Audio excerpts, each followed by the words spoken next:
Hey, what's up guys? My name's Christian. I'm a non-traditional prepa student. So today what we're going to talk about is my reaction to the second COVID-19 vaccine, which I got last Thursday. I didn't have time to, get the video out to you guys, and I wanted to see the full effects of the vaccine before I made any comments on it. So I got the Moderna vaccine. So my first vaccine was 28 days before my second one, and the first one, if you didn't see the video that I made, I had very mild symptoms. My arm was sore a little bit, but that was about it. I did feel a little nauseous at nighttime, but other than that, that was about it. I do know some other people, like for example my grandma and my aunt, who work in a nursing home. They had a little bit more moderate symptoms than I did. So my grandma had a lot of fatigue, tired all the time, was in bed for a few days, and within 2 days she was back to normal. So anybody who did have symptoms, they didn't last very long. Obviously there is the case where people should not get the vaccine, and because they do have symptoms for longer than that, or I should say side effects. Now for my second one, it was a little bit more side effects there, which I have heard that you do have more side effects from the second one from a lot of people who got it before me. But there is a reason why I think my symptoms or my side effects were a little bit more than I think they would have been normally, and I'll get into that later, and that's where the title of the video comes in, the mistake that I made after getting my vaccine. So it wasn't a mistake with the vaccine itself, it was something I did after that probably wasn't the best idea, and I knew it wasn't at the time. So my initial side effects, nothing after getting the vaccine. Sitting there waiting 15 minutes, just chilling, nothing wrong. My arm did get sore around an hour after, I would say, but nothing too crazy. So I got home, and within an hour I went for a run with my friend, because we go running on Thursdays, and I live in Pennsylvania, so it's freezing out there. I think it was like 15-20 degrees at the time on the day that I got my vaccine. So I knew I wasn't going to do too much. So I'm running, wasn't bad when I started. I think the vaccine was just kicking in at the time, and then we got about 2 miles in, and I started to not feel sore or nauseous or anything, but I just started to feel like a cold coming on.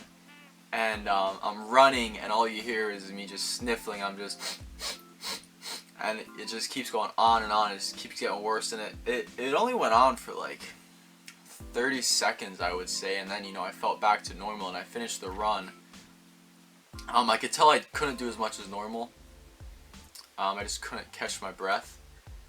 So then that night I felt alright, and then in the morning I woke up at like 3 in the morning, and very sore all around, which I normally am sore from running, but I felt like I was a lot more sore, I think, just from all the information from the vaccine, and I just think it all compounded to make me super sore. And then I woke back up at 5, and I felt like I had I don't want to say like I had the flu, because I don't think it was that severe, but it definitely seemed like definitely not something I would experience after a normal run. So I felt like that very uncomfortable kind of feeling, if you can't get comfortable. Felt kind of like the chills, stuff like that. So I couldn't fall back to sleep. I ended up getting up, and the whole day I was just super tired, super sore, and all that. But then again, I don't think I would have experienced that at that level if I hadn't gone on a run. So I work out on Fridays. I skipped my workout on Friday, which I normally never do. So it was not, I'm trying to get across the point that it wasn't crazy as far as side effects go, but it was uncomfortable. And I think most of that was due to going on a run an hour after. So that whole day after the vaccine and after the run, I said I was tired and all that. But then after that, really nothing the day after that. The only thing that I even have now, like not right now, but I still have it like yesterday and stuff like that. It only comes on later in the evening, is this arm where I got the shot will just get super itchy. And I just have to scratch it and it goes away.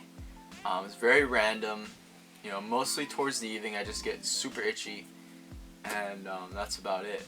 But other than that, I really couldn't say that the second vaccine, the side effects were any worse. Another thing I do want to talk about is I researched the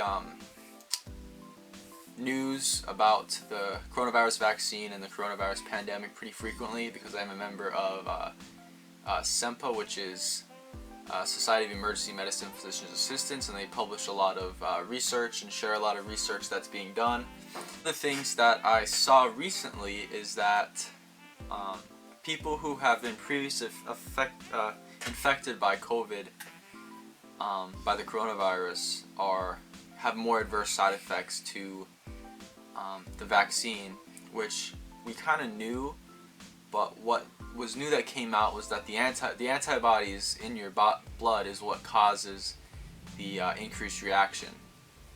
And what they found out is that the antibodies from natural infection of COVID-19 could last up to 6 months as opposed to the 3 months they previously expected. So I think that's why my grandma and some other people had such severe reactions, is because they had COVID in the past and they still had those antibodies going around, even though it was, you know, back in maybe May or April or something like that.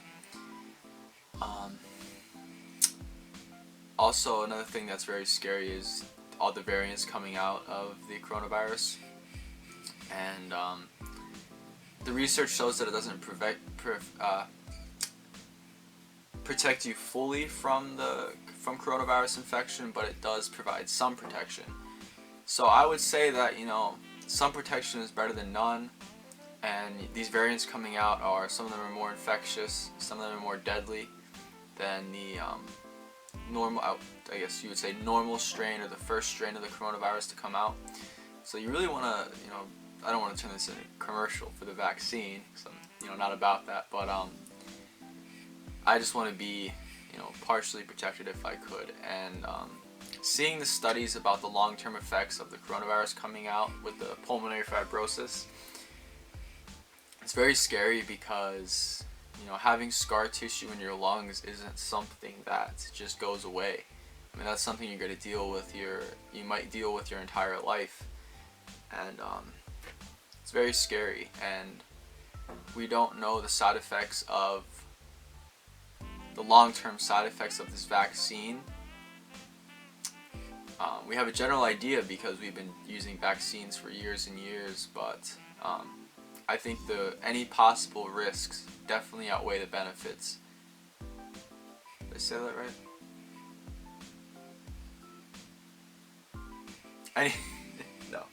Any possible benefits, any benefits outweigh the possible risks with the vaccine is what I meant to say. So that's all I want to talk about with you guys today. That's all I got. I'm going to get back to studying for Organic Chemistry 2 because I have my first exam tomorrow. And I hope you guys enjoyed this video.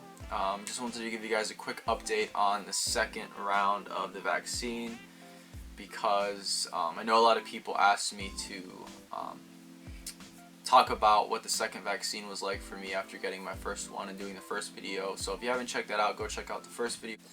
Alright, so if you guys enjoyed, I'd really appreciate it if you'd slap a like on this video.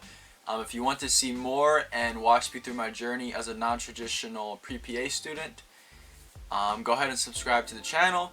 Go ahead and check out my website if you have any questions, prepaforum.com. My Instagram handle is @prepa_guide. If you have any questions, you can hit me up on either of those. And thanks guys for watching. I'll see you in the next one.